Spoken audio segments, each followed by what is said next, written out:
ફરી વાર નમસ્કાર વિદ્યાર્થી મિત્રો, ફિઝિક્સની દુનિયામાં તમારું હાર્દિક સ્વાગત છે। ખૂબ જ મજા આવતી હશે ભણવાની।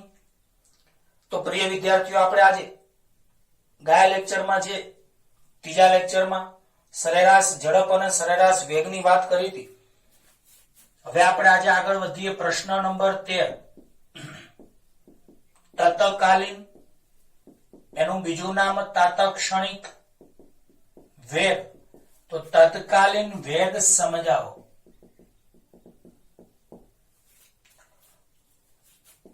તો મેં ગયા લેક્ચરમાં કહ્યું હતું કે સરેરાશ વેગ પરથી કઈ માહિતી મળતી નથી, તો હું એક વસ્તુ લખું છું કે અનિયમિત ગતિ કરતા પદાર્થના સરેરાશ વેગ પરથી આપેલા સમયગાળા દરમિયાન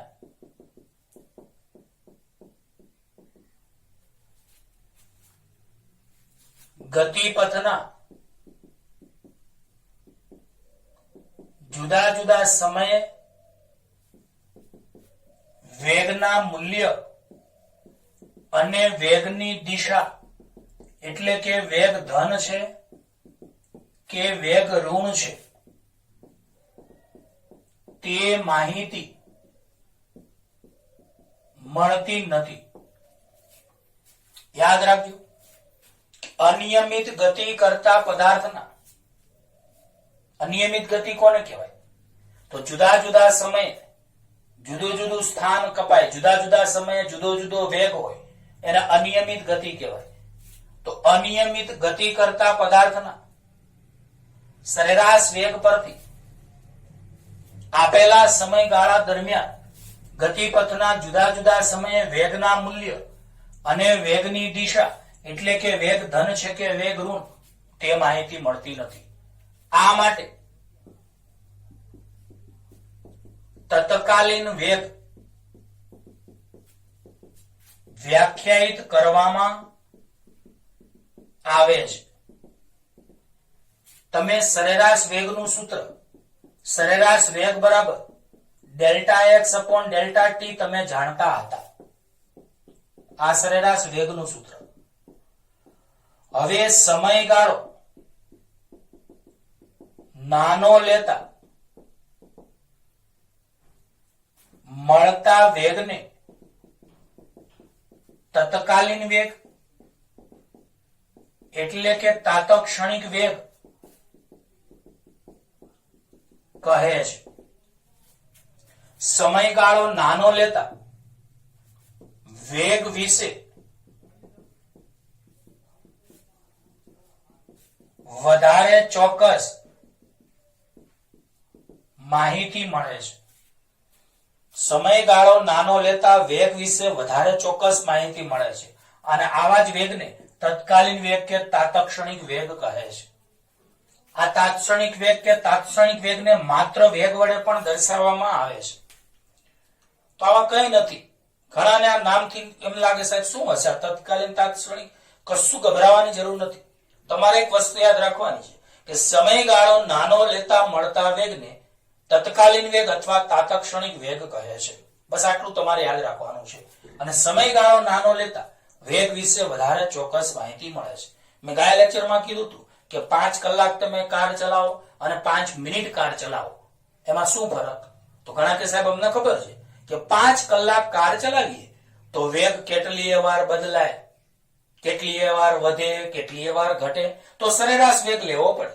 પરંતુ 5 મિનિટનો જો પ્રયોગ હોય અને 5 મિનિટ જ આપણે કાર ચલાવીએ તો વેગ બહુ જાજી વાર બદલાવાનું નથી, તો વેગ અચળ કહેવાશે।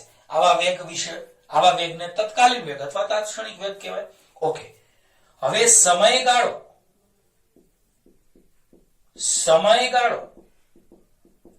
નાનો લેવાની સંજ્ઞા limit delta T tends to 0 છે।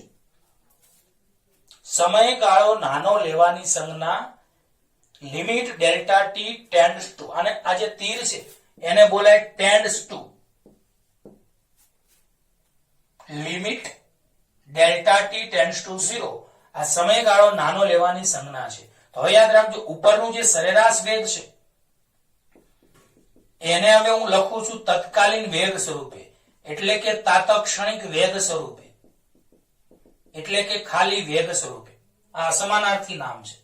સરેરાશ તમે કાઢો તો એને કહેવાય તત્કાલીન વેગ, પણ સરેરાશ કાઢો તો આગળ તમારે limit delta T tends to 0 લખવું પડે. બસ આ વસ્તુ યાદ રાખજો. જો તમે આ સરેરાશ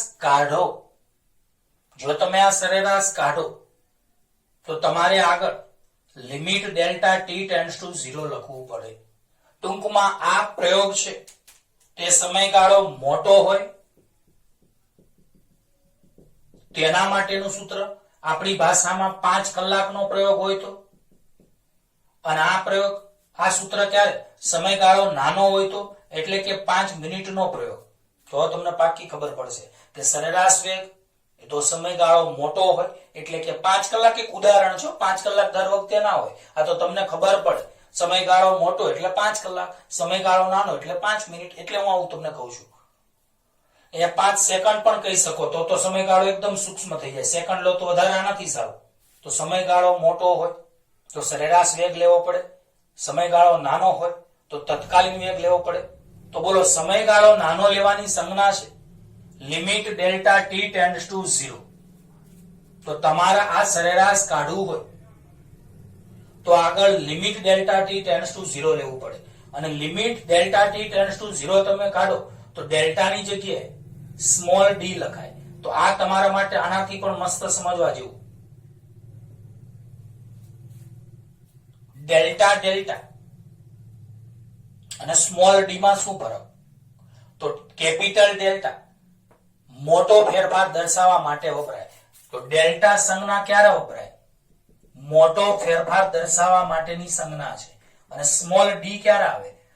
નાનો એટલે કે ખૂબ જ નાનો, એટલે કે સૂક્ષ્મ ફેરફાર દર્શાવવા માટેની સંજ્ઞા છે. તો આ એક બરાબર યાદ રાખજો. બોલો, ડેલ્ટા ક્યારે વપરાય? મોટો ફેરફાર હોય તો. અને સ્મોલ ડી ક્યારે વપરાય? ખૂબ જ નાનો ફેરફાર હોય એટલે કે સૂક્ષ્મ ફેરફાર હોય તો. તો અહીંયા બોલો, વેગ v બરાબર dx upon dt. હવે તમને વિકલન મેં શીખવાડ્યું હતું, યાદ હોય તો. યાદ છે? તો બોલો, આને શું વંચ્યા છે? સ્થાન x નું સમય t ની સાપેક્ષમાં પ્રથમ વિકલન. અહીંયા એકય ઘાત નથી એટલે પ્રથમ. અહીંયા x ની ઉપર એક હું ટપકું કરું છું. ઘણા કે કેમ એવું? આપણે આની પછી હું આવીશ આવું d2x/dt² આવશે. તો બે ઘાત હોય તો બે ટપકા આવે. તો હાલ પૂરતું આપણે હજી આ આવ્યું નથી, આવશે. પણ હું તમને આને બોલતા શીખવાડું. ચલો, આને શું બોલાય? dx/dt. આને બોલાય શું? સ્થાન x નું સમય t ની સાપેક્ષમાં વિકલન ફળ. પણ અહીંયા આપણે પેમ્પલેટમાં મિસ્ટેક છે એટલે પ્રથમ વિકલન લખજો. પ્રથમ વિકલન ફળ. આને બોલાય સ્થાન x નું સમય t ની સાપેક્ષમાં દ્વિતીય વિકલન ફળ અથવા દ્વિતીય વિકલન. આ ફળ પાછળ ન બોલો તો ચાલે, કોઈને તકલીફ પડે બોલવામાં તો આ તો સમજવા માટે છે. અત્યારે તો આપણે આ જ આવ્યું છે. તો બોલો ફરીવાર, સ્થાન x નું સમય t ની સાપેક્ષમાં પ્રથમ વિકલન. સ્થાન x નું સમય t ની સાપેક્ષમાં પ્રથમ વિકલન એટલે વેગ આપે છે. અત્યારે હાલ પૂરતો યાદ રાખજો. બોલો, d2x/dt² ને શું વંચાય? તો d2x/dt² ને સ્થાન x નું સમય t ની સાપેક્ષમાં દ્વિતીય વિકલન લખાય. પેમ્પલેટમાં અહીંયા એક ટપકું છપાણું નથી. જો અહીંયા એક જ ઘાત હોય તો x ની ઉપર એક ટપકું એટલે પ્રથમ વિકલન. બે ઘાત હોય તો x ની ઉપર બે ટપકા, તો એને કહેવાય દ્વિતીય વિકલન. તો આ મેં તમને તત્કાલીન વેગ એટલે કે તાત્ક્ષણિક વેગ વિશેની વાત કરી. તો એકવાર મારી સાથે બોલજો. અનિયમિત ગતિ કરતા પદાર્થના, અનિયમિત ગતિ એટલે જુદા જુદા સમયે જુદો જુદો વેગ હોય એને અનિયમિત ગતિ કહેવાય. દાખલા તરીકે અમદાવાદની AMTS બસની ગતિ એ અનિયમિત ગતિ કહેવાય. તો અનિયમિત ગતિ કરતા પદાર્થના સરેરાશ વેગ પરથી આપેલા સમયગાળા દરમિયાન ગતિપથના જુદા જુદા સમયે વેગના મૂલ્ય અને વેગની દિશા એટલે કે વેગ ધન છે કે વેગ ઋણ છે તે માહિતી મળતી નથી. આ માટે તત્કાલીન વેગ વ્યાખ્યાયિત કરવામાં આવે છે. હવે આપણે સરેરાશ વેગ જો સમયગાળો મોટો હોય તો ધ્યાનમાં લઈએ છીએ, જેનું સૂત્ર આપણે જાણીએ છીએ કે સરેરાશ વેગ v બરાબર સ્થાનાંતર ડેલ્ટા એક્સ ભાગ્યા સમયગાળો ડેલ્ટા ટી. આ સંજ્ઞાત્મક સૂત્ર આપણે જાણીએ છીએ.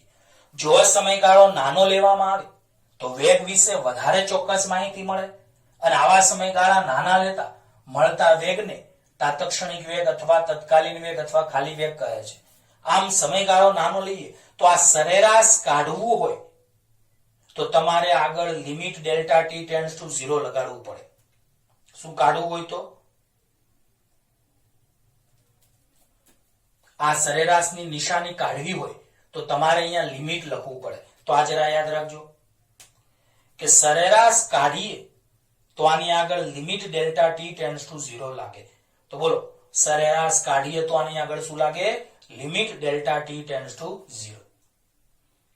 તો તત્કાલીન વેગ એનું બીજું નામ તાત્ક્ષણિક વેગ એટલે કે વેગ v બરાબર limit delta T tends to 0. તો સમયગાળો આ સરેરાશ કાઢી નાખો તો limit delta T tends to 0 આવે બરાબર delta into delta x upon delta T તો છે જ. હવે તમે લિમિટ કાઢો તો ડેલ્ટા ડેલ્ટાની જગ્યાએ સ્મોલ ડી થઈ જાય. બસ આ થોડુંક નવું છે તમારા માટે, એટલે આ બે વાર તમે જોજો એટલે તમને મોઢે થઈ જાય. ટૂંકમાં સરેરાશ કાઢો તો એની આગળ limit delta T tends to 0 આવે. સરેરાશ ન લખવું હોય તો સરેરાશ કાઢો તો અહીંયા limit delta T tends to 0 આવે. Limit delta T tends to 0 કાઢો તો ડેલ્ટા ડેલ્ટા છે એની જગ્યાએ સ્મોલ ડી થઈ જાય, કારણ કે ડેલ્ટા મોટા ફેરફાર માટેની નિશાની છે અને સ્મોલ ડી નાના ફેરફાર માટેની નિશાની છે. અચ્છા, અહીંયા એકય ઘાત નથી તો x ની ઉપર એક ટપકું, બે ઘાત હોય તો x ની ઉપર બે ટપકા. અને શું વંચાય? સ્થાન x નું, સમય t ની સાપેક્ષમાં પ્રથમ વિકલન ફળ. આપણે પેમ્પલેટમાં વિકલન ફળ લખ્યું છે, આગળ પ્રથમ નથી લખ્યું, તો પ્રથમ તમે લખી નાખજો. તો સ્થાન x નું, સમય t ની સાપેક્ષમાં પ્રથમ વિકલન ફળ. અને આવું હોય તો આ તો એક્સ્ટ્રા સમજવા માટે છે, આપણે આની પછીની થિયરીમાં આવશે. તો આને કહેવાય સ્થાન x નું, સમય t ની સાપેક્ષમાં દ્વિતીય વિકલન ફળ. ઓકે, હવે આપણે આગળ વધીએ. પ્રશ્ન નંબર 14 ની વાત કરી. આ પાઠ શરૂઆતમાં તમને થોડોક અઘરો કદાચ લાગે તો ડરવાની જરૂર નથી. જેમ જેમ કોઈ પણ પાઠ આગળ વધતા જઈશું એમ તમને પાઠ બધા સરળ લાગશે. પહેલું અને બીજું ચેપ્ટર જે શરૂઆતમાં તમને લાગતું હતું એના કરતા હવે સહેલું લાગતું હશે, અમારો અનુભવ છે. બરાબર સાંભળજો. તમને પહેલું બીજું ચેપ્ટર શરૂઆતમાં નવું લાગતું હતું એટલે અઘરું હશે. હવે તમે જૂનું થઈ ગયું, વારંવાર વાંચ્યું એટલે હવે તમને નવું લાગશે, સારું લાગશે. ચલો હવે આપણે પ્રશ્ન નંબર 14 પ્રવેગ વિશે માહિતી આપો એટલે કે પ્રવેગ સમજાવો. તો અહીંયા હું એક સૂત્ર લખું છું કે સરેરાશ પ્રવેગ બરાબર વેગમાં થતો ફેરફાર ભાગ્યા સમયગાળો. બહુ સરસ વાત છે, સૂત્ર યાદ રાખજો. બોલો, સરેરાશ પ્રવેગ એટલે શું? વેગમાં થતો ફેરફાર ભાગ્યા સમયગાળો.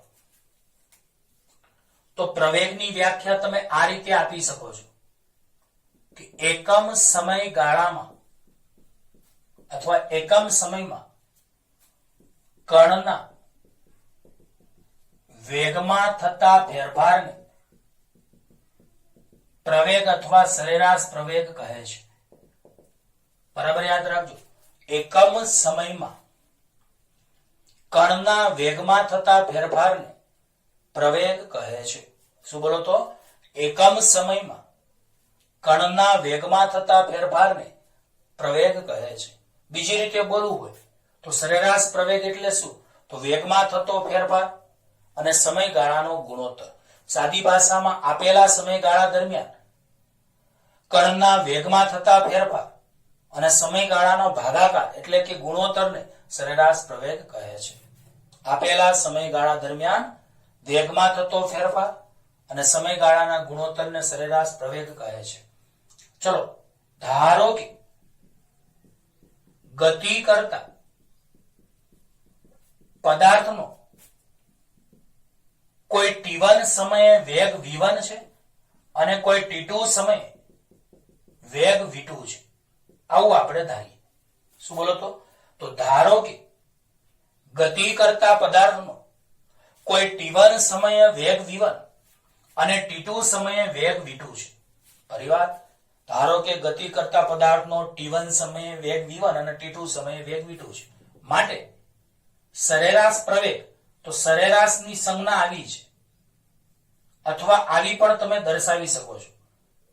તો સરેરાશ પ્રવેગ એની બે સંજ્ઞા છે.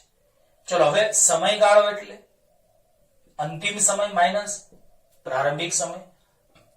વેગમાં થતો ફેરફાર એટલે અંતિમ વેગ માઇનસ પ્રારંભિક વેગ. આને તમે delta V upon delta T પણ કહી શકો છો. આમ સરેરાશ પ્રવેગ બરાબર વેગમાં થતો ફેરફાર ડેલ્ટા વી ભાગ્યા સમયગાળો ડેલ્ટા ટી. આવડે કે ના આવડે? બીજું કે સરેરાશ પ્રવેગની દિશા, આને વંચાય, આવું જે બ્રેકેટ હોય ને એને સરેરાશ વંચાય. ઘણા લોકો આ બાજુ લેસ ધેન વાંચે ને આ બાજુ ગ્રેટર ધેન વાંચે. એવું નથી વાંચવાનું, આ સરેરાશ સંજ્ઞા છે. તો સરેરાશ પ્રવેગ, તો પ્રવેગ એ સદિશ રાશિ છે, યાદ રાખજો. પ્રવેગ સદિશ રાશિ છે. તો એને દિશા હોય. જે રાશિ સદિશ હોય એના મૂલ્ય તો હોય, સાથે દિશા હોય. તો સરેરાશ પ્રવેગની દિશા વેગમાં થતા ફેરફારની દિશામાં હોય છે. વેગમાં થતા ફેરફાર ડેલ્ટા વી ની દિશામાં હોય છે. તો આ યાદ રાખજો. બોલો, સરેરાશ પ્રવેગની દિશા ક્યાં હોય? તો વેગમાં થતા ફેરફાર ડેલ્ટા વી ની દિશામાં. આવી જ રીતે સરેરાશ વેગની વાત કરીએ તો સરેરાશ વેગ બરાબર કયું સૂત્ર હતું? સ્થાનાંતર ભાગ્યા સમયગાળો.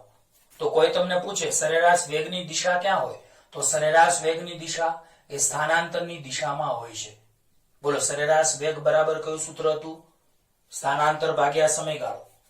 સરેરાશ વેગ કેવી રાશિ હતી? સદિશ રાશિ. તો સરેરાશ વેગની દિશા ક્યાં હોય?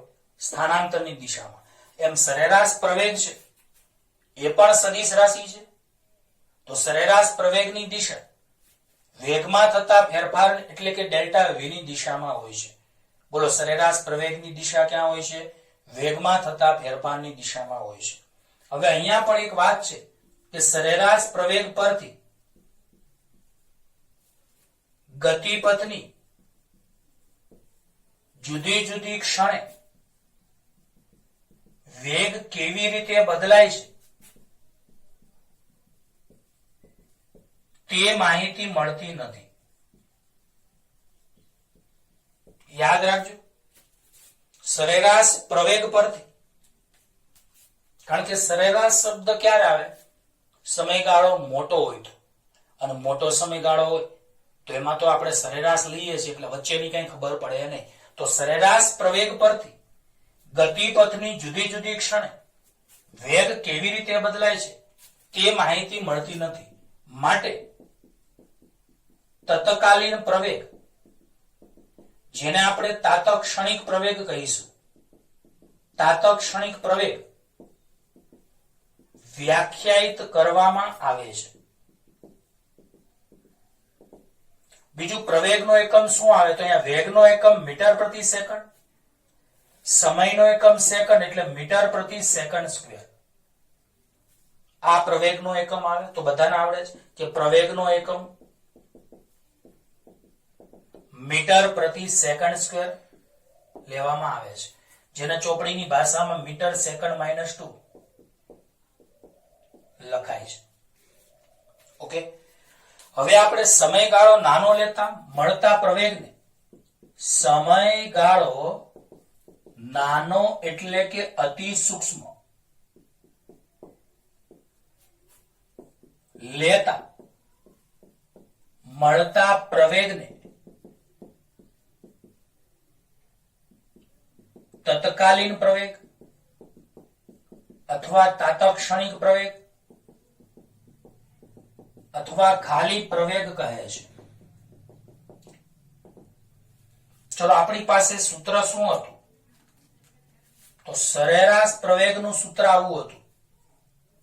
એ બોર્ડ ઉપર લખેલું છે, સરેરાશ પ્રવેગ બરાબર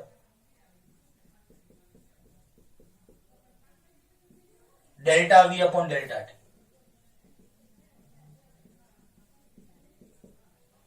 પણ આપણે તો તત્કાલીન પ્રવેગ શોધવો છે.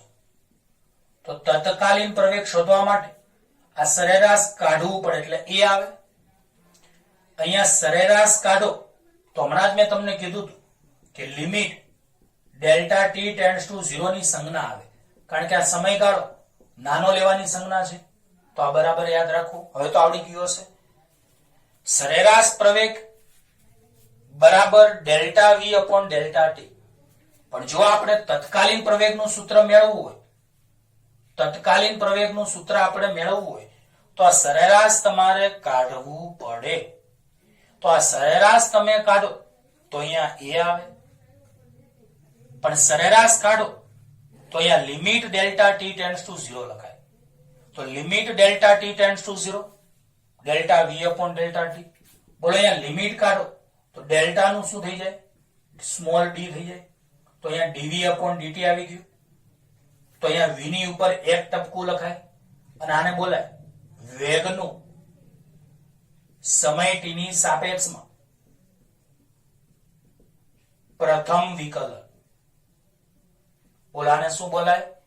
વેગનું સમય ટી ની સાપેક્ષમાં પ્રથમ વિકલન. આવડે આટલું? ઓકે. હવે ગયા લેક્ચરમાં આપણે તત્કાલીન વેગનું સૂત્ર શું ભણી ગયા? તો યાદ હોય તો વેગ v બરાબર dx અપોન dt ભણી ગયા. હવે આ કિંમત આપણે અહીંયા ઉપર મૂકીએ તો એની જગ્યાએ એ d અપોન dt ના d અપોન dt. ચલો આ જે તમને v દેખાય છે એ હું v ની જગ્યાએ કેટલા મૂકું? તો dx અપોન dt. યાદ રાખજો આ dt dt છે એ અલગ અલગ નથી. dt નો મતલબ થાય સૂક્ષ્મ સમય. એટલે આ dt માં તમારે d અને t એને અલગ અલગ નથી ગણવાના. આ યાદ રાખજો, બરાબર મગજમાં યાદ રાખજો. આ જે dt છે એનો મતલબ થાય સૂક્ષ્મ સમય. એટલે આ dt ને તમારે એક જ પદ સમજવાનું છે. d અને t અલગ અલગ નથી સમજવાના. તો અહીંયા d ગુણ્યા d એટલે d સ્ક્વેર ઇન્ટુ x છેદમાં dt ગુણ્યા dt એટલે dt નો હોલ સ્ક્વેર લખવાની જરૂર નથી, કારણ કે dt છે એક જ પદ છે. dt નો મતલબ સૂક્ષ્મ સમય. તો આ લખાય d square x upon dt square. તો બોલો આ પ્રવેગનું બીજું સૂત્ર આવ્યું. એક સૂત્ર આ અને બીજું સૂત્ર આ. તો બોલો અહીંયા બે ઘાત છે એટલે x ની ઉપર બે ટપકા લખાય. અને મેં આને તમને હમણાં બોલતા શીખવાડ્યું હતું કે સ્થાન x નું સમય t ની સાપેક્ષમાં દ્વિતીય વિકલન. કયું વિકલન? દ્વિતીય વિકલન. બે ઘાત આવે તો દ્વિતીય વિકલન અને એક ઘાત આવે તો પ્રથમ વિકલન. પ્રિય વિદ્યાર્થીઓ, આ લેક્ચર નંબર જે 4 છે ખૂબ જ તમારા માટે અગત્યનો છે. મહેરબાની કરીને ધ્યાન દેજો. તો બોલો પ્રવેગ વિશે માહિતી આપો. તો પ્રવેગ એટલે એકમ સમયમાં કણના વેગમાં થતા ફેરફારને પ્રવેગ કહે છે. પ્રવેગ સદિશ રાશિ છે. કણના વેગમાં થતો ફેરફાર અને સમયગાળાના ગુણોત્તરને સરેરાશ પ્રવેગ કહેવાય. ધારો કે ગતિ કરતા પદાર્થનો કોઈ t1 સમયે વેગ v1 અને t2 સમયે વેગ v2 છે. માટે સરેરાશ પ્રવેગની સંજ્ઞા બે રીતની છે. કા સરેરાશ આવું લખાય કા એ બાર લખાય. તો સરેરાશ પ્રવેગ એટલે કે બરાબર સરેરાશ પ્રવેગ બરાબર વેગમાં થતો ફેરફાર એટલે અંતિમ વેગ v2 માઇનસ પ્રારંભિક વેગ v1. સમયગાળો એટલે અંતિમ સમય t2 માઇનસ પ્રારંભિક સમય t1. તો અહીંયા delta v upon delta t. વેગનો એકમ મીટર પ્રતિ સેકન્ડ, સમયનો સેકન્ડ, તો પ્રવેગનો એકમ મીટર પ્રતિ સેકન્ડ સ્ક્વેર આવે. સરેરાશ પ્રવેગ બરાબર delta v upon delta t સૂત્ર બન્યું. સરેરાશ પ્રવેગ સદિશ રાશિ છે. આથી સરેરાશ પ્રવેગની દિશા વેગમાં થતા ફેરફાર ડેલ્ટા v ની દિશામાં હોય છે. એમસીક્યુ માટે યાદ રાખજો. બીજું, સરેરાશ વેગ પરથી ગતિપથની જુદી જુદી ક્ષણે વેગ કેવી રીતે બદલાય તે માહિતી મળતી નથી. આથી સમયગાળો નાનો લેવામાં આવે છે. આથી તત્કાલીન પ્રવેગ વ્યાખ્યાયિત કરવામાં આવે છે. તો તત્કાલીન પ્રવેગ એટલે કે તાત્ક્ષણિક પ્રવેગ વ્યાખ્યાયિત કરવામાં આવે છે. સમયગાળો ખૂબ જ નાનો એટલે કે ખૂબ જ સૂક્ષ્મ લેતા મળતા પ્રવેગને તત્કાલીન પ્રવેગ અથવા ખાલી પ્રવેગ કહે છે. તો સરેરાશ પ્રવેગ બરાબર delta V upon delta T. સમયગાળો નાનો લો તો તત્કાલીન પ્રવેગ આવે. ટૂંકમાં આ સરેરાશ કાઢવું હોય તમારે, તો સરેરાશ તમારે કાઢવું હોય તો આની આગળ limit delta T tends to 0 લખવું પડે, કારણ કે તે સમયગાળો નાનો લેવાની સંજ્ઞા છે. હવે limit delta T tends to 0 તમે કાઢો તો આ ડેલ્ટા ડેલ્ટાનું સ્મોલ ડી થઈ જાય, કારણ કે ડેલ્ટા મોટા ફેરફાર માટે છે અને સ્મોલ ડી નાના ફેરફાર માટે છે. તો જો limit delta T tends to 0 તમે કાઢી નાખો તો આ ડેલ્ટા ડેલ્ટાનું સ્મોલ ડી થઈ જાય. તો આમ પ્રવેગનું એક સૂત્ર એ બરાબર ડીવી અપોન ડીટી બધાએ મોઢે યાદ રાખવાનું. બોલો, પ્રવેગનું તત્કાલીન પ્રવેગનું એક સૂત્ર એ બરાબર ડીવી અપોન ડીટી. આને શું વંચાય? વેગની ઉપર એક ટપકું, કારણ કે એક ઘાત છે, પણ આને બોલાય શું? વેગનું સમય ટીની સાપેક્ષમાં પ્રથમ વિકલન. બોલો, આને શું બોલાય? વેગનું સમય ટીની સાપેક્ષમાં પ્રથમ વિકલન. અચ્છા, બીજું પણ આપણે બીજું સૂત્ર આની આગળ શું ભણી ગયા? વેગ v બરાબર dx અપોન dt ભણી ગયા ને આપણે આની આગળની થિયરીમાં. તત્કાલીન વેગ v બરાબર dx અપોન dt, એની કિંમત આપણે ઉપર મૂકીએ તો a બરાબર ના બરાબર d અપોન dt ના d અપોન dt, પણ વેગ v ની જગ્યાએ dx અપોન dt. હવે d ગુણ્યા d d square x upon dt ગુણ્યા dt dt સ્ક્વેર. મેં કહ્યું એમ dt એ એક જ પદ છે, કારણ કે dt નો મતલબ થાય સૂક્ષ્મ સમય, એટલે અહીંયા dt નો હોલ સ્ક્વેર ના આવે. બરાબર છે? જેવી રીતે x એક જ પદ છે તો x સ્ક્વેર હોય તો આવું લખાય કોઈ દિવસ? તો dt નો સ્ક્વેર હોય તો d સ્ક્વેર t સ્ક્વેર ના લખાય, કે dt નો હોલ સ્ક્વેર ના લખાય. આ ખોટું. ખબર પડી? એટલે આ વસ્તુ ખોટી, આ ખોટી. જેવી રીતે x એક જ પદ છે, જેમ x સ્ક્વેર લખાય તેમ આવું લખાય કોઈ દિવસ? ના લખાય. જેમ dt સ્ક્વેર છે તો dt એક જ પદ છે તો d સ્ક્વેર t સ્ક્વેર એ ના લખાય, dt નો હોલ સ્ક્વેર એ ના લખાય, પણ dt સ્ક્વેર લખાય. આવડશે? તો બોલો, a ના a બરાબર ના બરાબર d અપોન dt ના d અપોન dt, વેગ v ની જગ્યાએ dx અપોન dt. તો d ગુણ્યા d એટલે d સ્ક્વેર x, dt ગુણ્યા dt એટલે dt સ્ક્વેર. અહીંયા x ની ઉપર બે ટપકા, તો આને બોલાય સ્થાન x નું સમય t ની સાપેક્ષમાં દ્વિતીય વિકલન. તો બોલો, પ્રવેગના તમારી પાસે કેટલા સૂત્ર? બે. કયા બે સૂત્રો? a બરાબર dv અપોન dt, a બરાબર d square x upon dt square. ફરીવાર ત્રણ સૂત્ર મોઢે કરાવું. ચલો, તત્કાલીન વેગનું સૂત્ર તો v બરાબર dx અપોન dt, એને બોલાય શું? સ્થાન x નું સમય t ની સાપેક્ષમાં પ્રથમ વિકલન વેગ આપે છે. ચલો, પ્રવેગના કેટલા સૂત્ર? બે. a બરાબર dv અપોન dt અને a બરાબર d square x upon dt square. આને શું બોલાય? તો વેગનું સમય t ની સાપેક્ષમાં પ્રથમ વિકલન પ્રવેગ આપે છે. સ્થાન x નું સમય t ની સાપેક્ષમાં દ્વિતીય વિકલન પ્રવેગ આપે છે. તો બોલો, પ્રવેગને કેટલી રીતે શોધી શકાય? બે રીતે. વેગનું સમય t ની સાપેક્ષમાં વિકલન કરીને અથવા સ્થાનનું સમય t ની સાપેક્ષમાં વિકલન કરીને. બોલો, પ્રવેગ કેટલી રીતે શોધી શકાય? બે રીતે.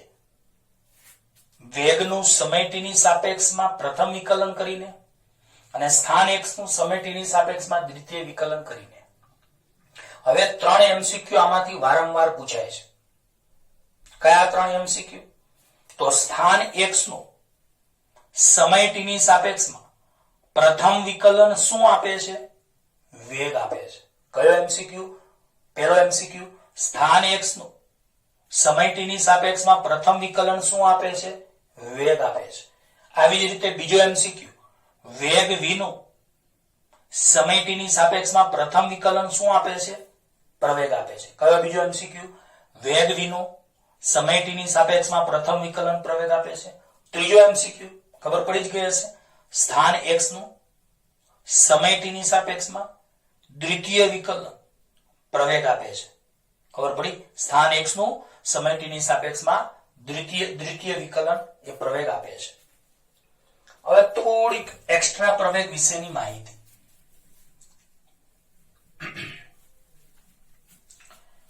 આ સવાલો થોડા તમને કદાચ અમુક વિદ્યાર્થીઓને કંટાળો આવી શકે, પણ એવું નથી.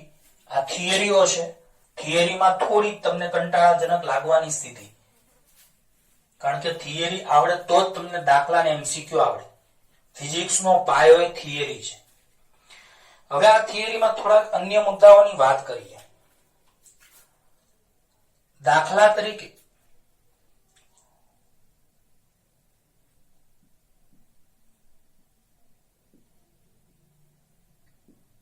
તમે બસ લઈને જાઓ છો, બસની ગતિ આ બાજુ છે,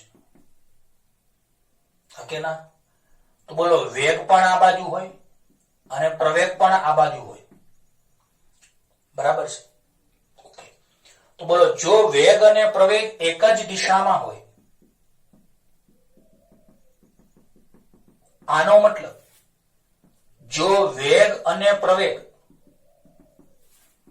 બંને કાં તો ધન હોય અને કાં તો બંને ઋણ હોય, તો જ આવું થઈ શકે. વેગ અને પ્રવેગ એક દિશામાં ક્યારે હોય? કાં તો બંને ધન x દિશામાં હોય, કાં તો બંને ઋણ x દિશામાં હોય. તો બોલો, જો વેગ અને પ્રવેગ બંને ધન અથવા બંને ઋણ હોય, તો પદાર્થના વેગમાં સતત વધારો થાય છે. આવી ગતિને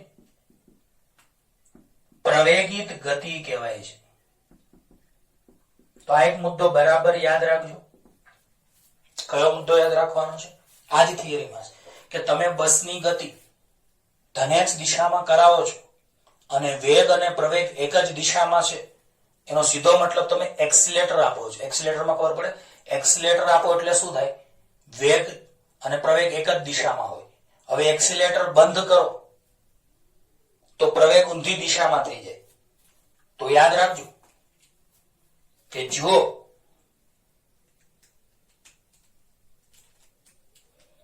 જો વેગ અને પ્રવેગ વિરુદ્ધ દિશામાં હોય, વિરુદ્ધ દિશામાં હોય એટલે કે વેગ ધન હોય તો પ્રવેગ ઋણ હોય. તો બોલો, જો વેગ અને પ્રવેગ એ વિરુદ્ધ દિશામાં હોય તો તમે બ્રેક મારો તો એને તમે પ્રતિ પ્રવેગ કહો છો, જે વિરુદ્ધ દિશામાં હોય. તો બોલો, જો વેગ અને પ્રવેગ વિરુદ્ધ દિશામાં હોય તો પદાર્થના વેગમાં ઘટાડો થાય, અને જો વેગમાં ઘટાડો થાય તો તેને પ્રતિ પ્રવેગી ગતિ કહેવાય છે. તો આ એક વસ્તુ બરાબર તમારે સમજવા જેવી હતી. પાક્કો? તો આ થિયરી નંબર આપણે અહીંયા જે 14 નંબરની થિયરી હતી આ પતી ગઈ. પણ લાસ્ટ બે મુદ્દા યાદ રાખજો. સીધી ભાષામાં તમે એક્ટિવા લઈને જાઓ છો, એક્ટિવામાં તમે એક્સિલેટર આપો તો વેગ વધવાનો, પ્રવેગ એ વધશે. તો વેગ અને પ્રવેગ એક દિશામાં હોય તો આવી ગતિને સીધી ભાષામાં એક્સિલેટર આપો તો વેગમાં વધારો થાય, તો એને પ્રવેગી ગતિ. પણ તમે એક્સિલેટર બંધ કરી દો અને હળવી હળવી બ્રેક મારો તો વેગમાં ઘટાડો થાય, તો તેને પ્રતિ પ્રવેગી ગતિ કહેવાય. ખબર પડે છે? તમે મર્સિડીઝ લઈને જાઓ છો, કારણ કે શું મજાક કરો સાહેબ? અરે આવશે, ક્યારેક તો આવશે. તમે મર્સિડીઝ લઈને જાઓ છો અને એક્સિલેટર એમાં વધાર્યું તો વેગ વધ્યું, વેગમાં વધારો થાય તો પ્રવેગી ગતિ. એક્સિલેટર બંધ કરીને બ્રેક મારો તો વેગમાં ઘટાડો થાય, તો એને પ્રતિ પ્રવેગી ગતિ. પણ આપણે વ્યવસ્થિત રીતે બોલવું હોય તો જો વેગ અને પ્રવેગ બંને ધન હોય એટલે કે બંને ઋણ હોય અથવા બંને એક જ દિશામાં હોય તો વેગમાં સતત વધારો થાય, તો આવી ગતિને પ્રવેગી ગતિ કહેવાય. ફરીવાર, જો વેગ અને પ્રવેગ બંને ધન હોય અથવા બંને ઋણ હોય અથવા બંને એક જ દિશામાં હોય તો પદાર્થના વેગમાં સતત વધારો થાય, આવી ગતિને પ્રવેગિત ગતિ કહેવાય. જો વેગ અને પ્રવેગ વિરુદ્ધ દિશામાં હોય એટલે કે વેગ આગળ હોય તો પ્રતિ પ્રવેગ પાછળ હોય. તો બોલો, જો વેગ અને પ્રવેગ વિરુદ્ધ દિશામાં હોય તો પદાર્થના વેગમાં ઘટાડો થાય, તો આવી ગતિને પ્રતિપ્રવેગી ગતિ કહેવામાં આવે છે. હવે આપણે આગળ વધીએ. આ 14 નંબરનો સવાલ આપણે ભણાવ્યો. હવે પ્રશ્ન નંબર 15 વિશે થોડીક વાત કરીએ.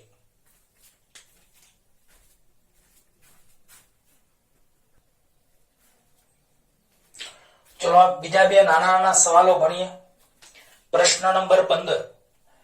મુક્ત પતન પામતા પદાર્થ અને ઢાળવાળી સપાટી પરથી ગતિ કરતા પદાર્થ માટે ગેલેલિયોનું અનુમાન જણાવો. દાખલા તરીકે આ પેન છે, એને હું મૂકી દઉં તો પેનને મૂકી દઉં તો પેન ક્યાં જવાની? નીચે. બોલો, પેનને હું મૂકી દઉં તો પેન ક્યાં જવાની? નીચે. એને કહેવાય મુક્ત પતન કરતો પદાર્થ. પછી ઢાળ હોય અને ઢાળમાં કોઈ પદાર્થને મૂકી દો તો એ પદાર્થ નીચે જવાનો. તો મુક્ત પતન કરતા પદાર્થ માટે ગેલેલિયોએ આવું અનુમાન કર્યું કે મુક્ત પતન કરતા પદાર્થો માટે તો મુક્ત પતન પામતા પદાર્થોની ગતિમાં વેગના ફેરફારનો દર delta V upon delta T એ સમય સાથે અચળ હોય છે, પરંતુ વેગના ફેરફારનો દર delta V upon delta T એ અંતર સાથે અચળ નથી. એટલે કે મુક્ત પતન પામતા પદાર્થનું જેમ જેમ જેમ અંતર વધે તેમ તેના વેગમાં થતા ફેરફારનો દર ઘટે છે. આ એક વસ્તુ સમજવા જેવી છે. આ ગેલેલિયોનું અનુમાન છે, આ તમારે યાદ રાખવાનું છે. અને આમાં કોઈ આપણે અનુભવની વાત નથી. ફરીવાર, મુક્ત પતન પામતા પદાર્થોની ગતિમાં વેગના ફેરફારનો દર એટલે કે delta V upon delta T સમય સાથે અચળ રહી છે, પરંતુ આ વેગના ફેરફારનો દર અંતર સાથે અચળ નથી. એટલે કે જેમ જેમ તમે નીચે જાઓ છો તેમ તેમ અંતર વધે છે, પરંતુ વેગમાં થતા ફેરફારનો દર delta V upon delta T ઘટે છે. આ ગેલેલિયોનું અનુમાન છે. એકવાર લાસ્ટ વાર યાદ રાખજો. મુક્ત પતન પામતા પદાર્થની ગતિમાં વેગના ફેરફારનો દર delta V upon delta T સમય સાથે તો અચળ રહી છે, પરંતુ વેગમાં થતા ફેરફારનો દર delta V upon delta T અંતર સાથે અચળ નથી. એટલે કે જેમ જેમ તમે નીચે જાઓ તેમ અંતર વધતું જાય, અને અંતર વધતું જાય તેમ વેગમાં થતા ફેરફારનો દર delta V upon delta T ઘટે છે. બીજું, પ્રશ્ન નંબર 16. વેગમાં ફેરફાર કઈ કઈ રીતે થાય છે? તો યાદ રાખો કે વેગ એ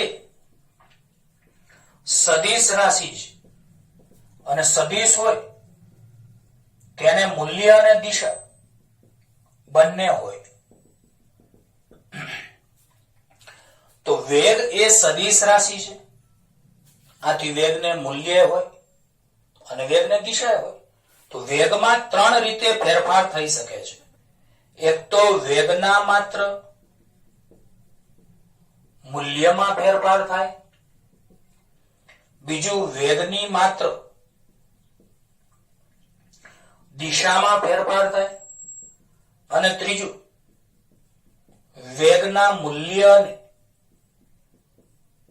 દિશા બંનેમાં ફેરફાર થાય. તો આ એક વસ્તુ યાદ રાખજો. તો વેગ એ સદિશ રાશિ છે, સદિશમાં મૂલ્ય આવે અને દિશા આવે. બીજું, વેગમાં 3 રીતે ફેરફાર થઈ શકે. વેગના માત્ર મૂલ્યમાં ફેરફાર થાય, અથવા વેગની માત્ર દિશામાં ફેરફાર થાય, અથવા વેગના મૂલ્ય અને દિશા બંનેમાં ફેરફાર થાય.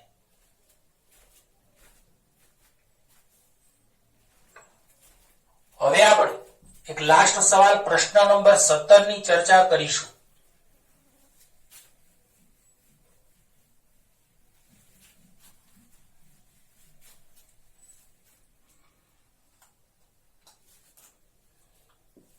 પ્રશ્ન નંબર 17. પ્રવેગ ક્યારે ધન મળે, ક્યારે ઋણ મળે અને ક્યારે શૂન્ય મળે? તો યાદ રાખજો. ધારો કે કોઈ t બરાબર 0 સમયે વેગ v0 છે અને t બરાબર t સમય વેગ v છે. તો બોલો, ધારો કે ગતિ કરતા કોઈ પદાર્થ માટે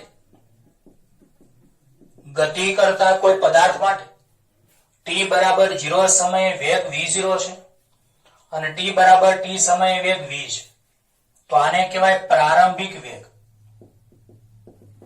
અને આને કહેવાય અંતિમ વેગ. અને હમણાં મેં સૂત્ર શીખવાડ્યું હતું કે પ્રવેગ એટલે વેગમાં થતો ફેરફાર ભાગ્યા સમયગાળો.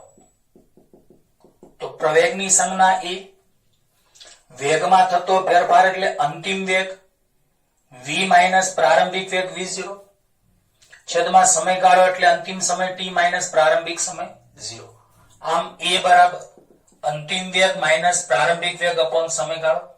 ચલો, આ પ્રવેગનું સૂત્ર આવ્યું. બીજું એક પ્રવેગનું સૂત્ર હમણાં મેં તમને કીધું હતું, a બરાબર d2x અપોન dt2. તો આને કહેવાય સ્થાન x નું સમય t ની સાપેક્ષમાં દ્વિતીય વિકલન. તો સ્થાન x નું સમય t ની સાપેક્ષમાં દ્વિતીય વિકલન. બોલો, આને શું કહેવાય? સ્થાન x નું સમય t ની સાપેક્ષમાં દ્વિતીય વિકલન. આ કે ના? તો દ્વિતીય વિકલન તમને શું આપે છે? પ્રવેગ આપે છે. પણ એક વાત કહી દઉં બીજી, કે દ્વિતીય વિકલન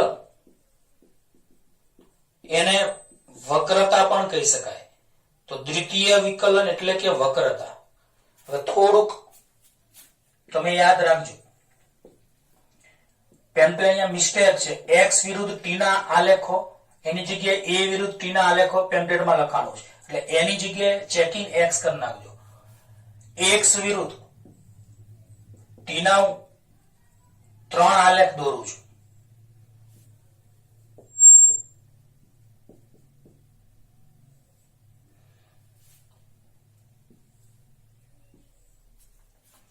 બોલો, સ્થાન x વિરુદ્ધ સમય t નો આલેખ, સ્થાન x વિરુદ્ધ સમય t નો આલેખ, સ્થાન x વિરુદ્ધ સમય t નો આલેખ.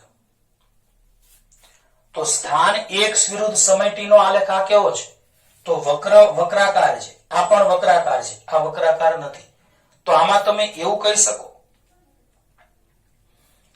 કે આમાં વક્રતા ઉપર તરફ જાય છે. આમાં વક્રતા અહીંયાથી શરૂ કરો તો આ વક્રતા ઉપર જાય છે, અહીંયાથી શરૂ કરો તો આ વક્રતા નીચે તરફ જાય છે, અને આમાં વક્રતા શૂન્ય છે. હા, યાદ રાખજો બરાબર.